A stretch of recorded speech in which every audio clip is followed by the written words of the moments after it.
See, so God says, I want to hide it because I want to make sure that you want this. I don't want to just give it to you, just give it to anybody. He says, I want to hide it so you'll have to go looking for it. I want you to discover it because I want you to know that all treasure is hidden. All treasure is hidden. You think of the most precious things that we have. Gold is hidden in the earth. You have to excavate it. Diamonds, in a diamond mine, you have to excavate it. Platinum, petroleum, rubies, sapphire.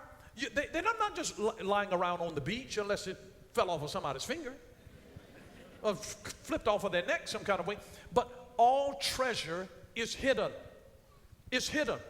And sometimes God will hide some of the best treasure in your life through somebody that's fatter than what you wanted them to be, shorter than what you wanted them to be.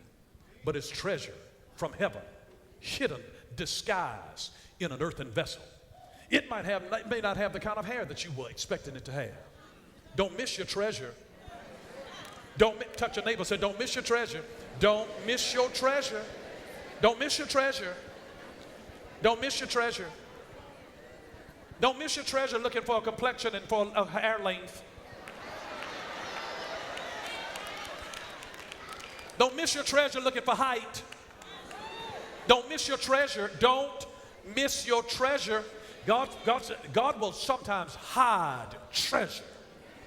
Treasure. And let me just tell you this. You remember Leah? Leah, she wasn't all that cute. Now, to be honest with you, Leah was so toe-back that her daddy had to trick a man into marrying her. He had a pretty daughter and he had Leah. And he had to slip her in.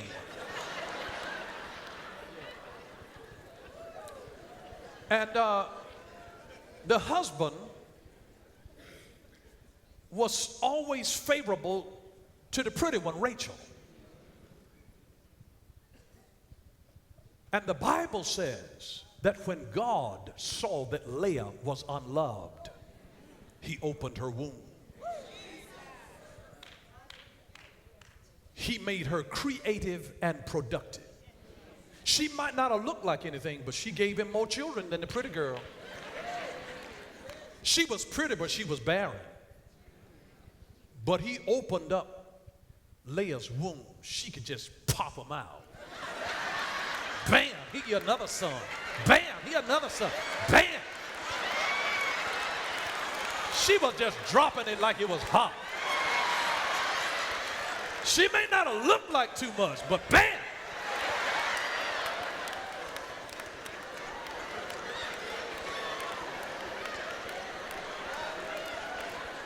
Treasure in an earthen vessel. Treasure, treasure, treasure. Real gifts are discovered, they're not decided. When I was a child, I spake as a child, I thought as a child, I understood as a child.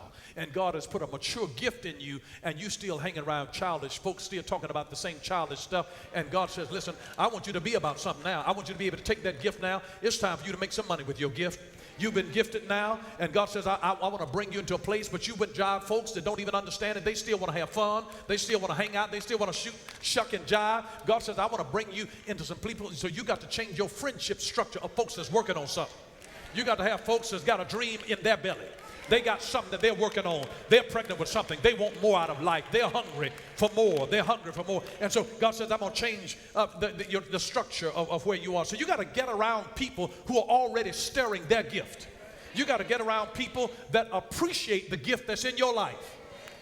Not people that tolerate you, but people that celebrate you. That celebrate the gift of God that is in you. And then get around other folks that sharpen your gift. People that make you better. Get around people that sharpen you. I hope that you come to this church. I hope that you get sharpened as you come here. Now, you know, if you're not being helped here, you need to find another place. It means I'm not the man of God to speak into your life. But if God has called you here, that means that he has connected our destinies together. And he's put something sharp in my mouth to be able to help sharpen your life and to focus you and to make you more than what you were, to make you a powerful person. And I just want you to know that there's some things that are being sharpened on the inside of you because you're a bad weapon in the hand of God. God's got to use you because there's a gift that is in you. And I don't want your gift to lie dormant.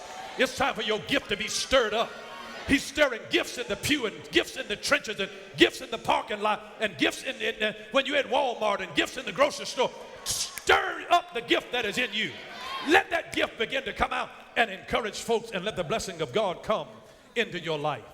There's a difference in the stuff that shows up on your resume and the stuff that's spoken at your eulogy. At your eulogy, they're not going to talk about how many words per minute you typed. No, really. They really, is they going to talk about how early you got to work and how late you stayed and all of the overtime that you were willing to put in and all of that? The eulogy virtues deal with your character. She was a sweet woman. She was a praying soul. She encouraged me one day I was down. She didn't know what I was going through. And she just looked into my eyes one day. She could tell something was wrong with me. And she said, baby, you're going to make it. You weren't the first person to make a mistake, and you won't be the last. And God's going to help you through this. You know, when you get to that place of eulogy in your life, they're going to be the virtues of where your gift was activated because you got in front of a need. And so you have to position your gift in the area of people when they need it. You don't know who needs your gift. So see, there are some gifts within the gifts, within the gift that comes down that says, I'm in covenant with you that if you don't find what you were looking for in the gifts, there's a covenant that you have with me that you can ask anything in my name. That whatever you ask in my name, that if any two of you shall agree as touching anything that they shall ask, it shall be done for them of my Father. It says, you may not have found it in the gifts, but God is still Elohim. He's creator God. That if I don't have it and if you ask me for it, I've got the ability to create it. That if you walk in covenant with me, no good thing will he withhold from them that walk upright. No good thing will he withhold from them that walk upright. There's a covenant ring. There's a signet ring that says whatever you need. He said, I am that I am. He gave us a blank check to say that if you walk in covenant with me, you don't know what I'll be able to be to you, because you come into some dark relationships and some dark situation, and if you're ever in darkness, then what you need is for me to be light. He says, covet earnestly the best gift. Covet earnestly the best gift. Well, the best gift is determined by your circumstances in which you are. Because if I'm sick, the best gift for me is not prophecy, it's a gift of healing. And if I'm looking for direction, it's not the gift of healing, it's a word of wisdom. That is a revelation in the mind of God concerning people, places, and things in my future. I need the best gift. He said, covet earnestly the best gift. And so you don't know which gift that you are, but God says, I got a whole bag of tricks. I got a bag of unlimited one that if you get in covenant with me, if you walk in covenant with me, if you will set your heart and your affections on me, he says, whatever it is that you'll need, because you'll get in situation and you won't know whether you can make it through this or not. Whoever banked when they married that they would have to go to a divorce court?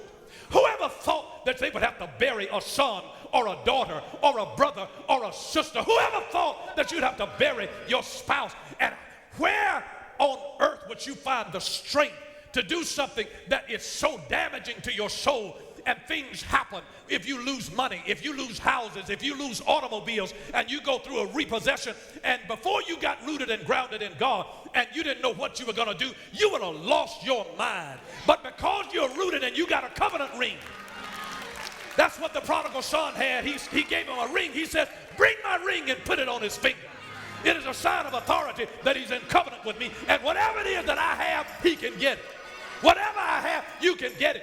And you don't have to know how you're going to deal with it. And God, what's going to happen if my mama dies, if my spouse dies, if a child dies, if I get sick, if you hear the doctor say you have the C word, what am I going to do? Am I going to fall to pieces? No. You have a covenant with God. You will be able to walk in a strength.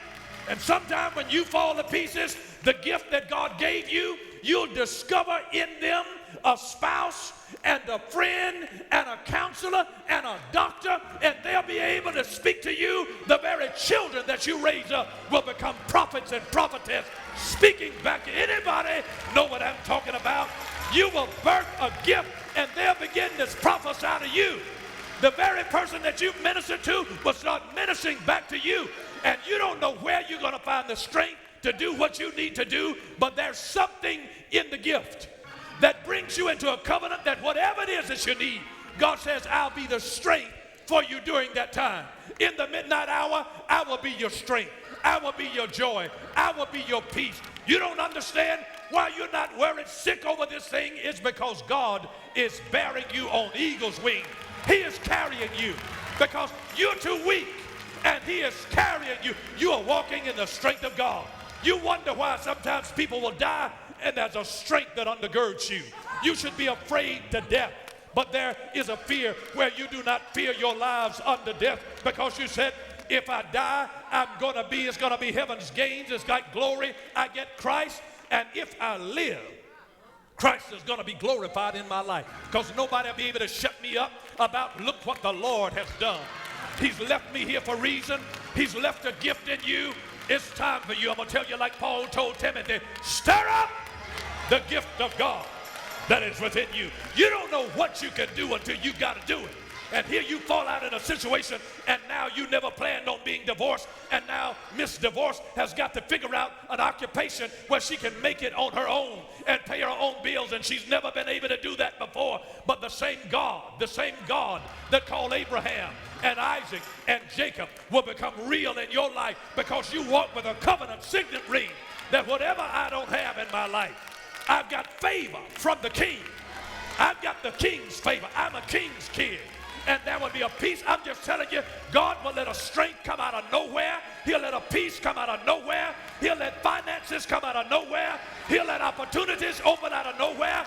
And God will open. And I'm just telling you, when you've been a giver, you will enter and bring your gift, and it will usher the giver into the presence of the great.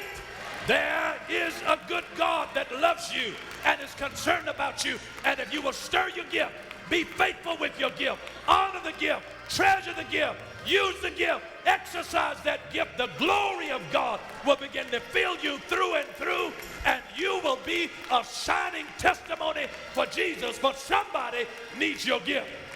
Serve your gift to the people to whom it is intended to be served. There's a gift within the gift. Understand that you are more than meets the eye. You can become whatever you need to be. You got to be like the staff that was in Moses' hand. When he turned it loose, it became whatever he needed it to be. And you'll marry somebody, and you've never seen that tough side of them, but let them lay a hand on one of your children. They will see a serpent come out that once it is out of your hand, it turns into what it needs to be to deal with demonic elements, and it'll conquer those, and once again come back and be a rod of comfort and a staff in your hand that serves the purposes of God. But there is a gift within the gift, and I pray you got something out of the word of the Lord today.